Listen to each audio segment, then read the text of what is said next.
Welcome back. Child-headed households have sadly become a common occurrence in this country. Well, today we look at a family where a 19-year-old has had to take up the mantle and lead the household, taking care of her siblings.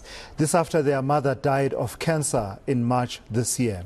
The family has been battling, but today received some assistance, and our reporter Nobesuthu Hejana has an update on that story. So Nobesuthu, this is an example of a story that plays itself out many times across the land in South Africa. Just tell me about the plight of this family and how this 19-year-old came to be the head of the household and what impact that has had on the family.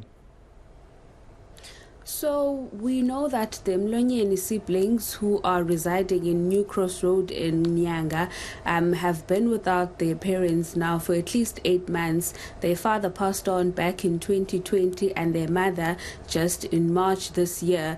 And the grandmother who has had to step in was telling us that, you know, with her social grant money, it isn't enough to take care of her own household and also the 3 siblings. So the 19-year-old boy who has been heading that household has now been taken for initiation. So it's the 2 girls who are left in the house. But fortunately for them, this morning they did receive appliances, food vouchers, and other things to sort of like ensure that they have something in the house, because the people who are assisting the family were saying that the refrigerator that one would normally use to put food, they were using it as a wardrobe to keep their clothes. So the situation has been bad for them. The grandmother telling us that yesterday she had to walk around the streets to ask for money in order for them to have supper, and saying that this will go a long way as this has been a bad situation for them. But the government saying that also the chairperson of the NCOP here in the Western Cape saying that they will monitor the family and also monitor those who are assisting the families, and to ensure that the children, they do finish school and they are at least taken care of. But let's take a listen to the grandmother, Octavia Tema, just describing the situation for the family. The situation was so bad that when they lost their mother, who died of cancer, then I wasn't staying here. I was staying at my mother's house, but in the same New Crossroads, but the other area. So when she passed on, then I had to be here while we are busy preparing for the funeral as a parent, as a guardian to them, which is something that I even done when their father passed on. Then their mother called me to come and stay with them. So it happened the same way. So when I came, a lot wasn't in the house. Like a stove, I had to go and pick up my mini stoves to use it to cook.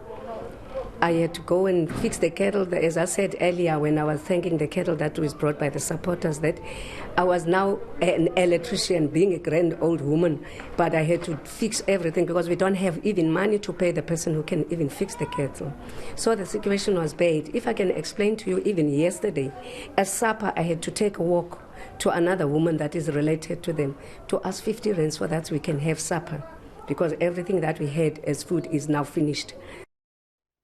So Nobesuthu, tell us a bit more about the assistance that the family has now received. Is it confined to meeting their immediate needs now, or does it entail more systemic and sustainable interventions that will sort of help their plight going forward? Sure.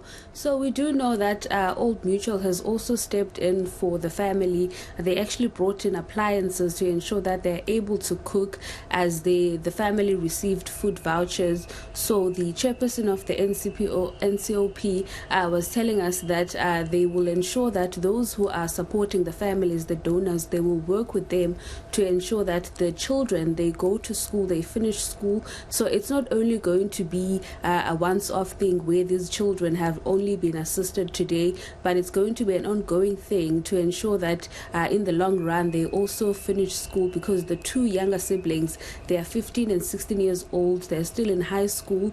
So the older brother will also get an opportunity to be enrolled back in school, as he is unemployed and not attending school at this stage.